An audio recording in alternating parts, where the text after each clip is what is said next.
Kristo dakila, tunay na Diyos at tanging kordero.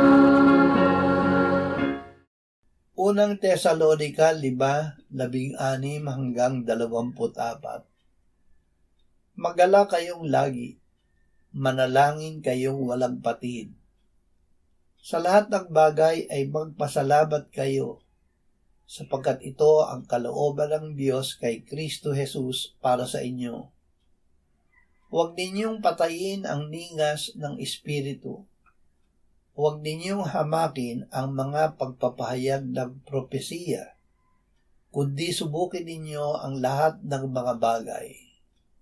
Paghawakan ninyo ang mabuti. Layuan ninyo ang bawat anyo ng kasamaan.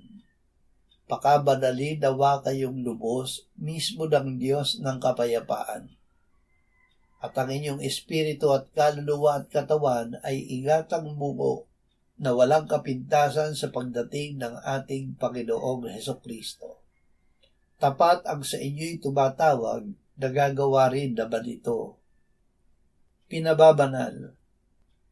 Ang pinalaya ng Panginoong Hesus sa kasalanan ay pinababanal mismo ng Diyos.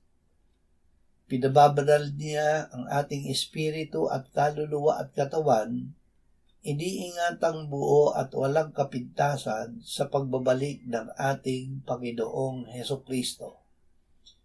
Matutupad ito dahil ang Diyos ay tapat at siya ang gumagawa nito. Hindi tayo tinawag ng Diyos para sa karumihan, kundi sa kabanalan.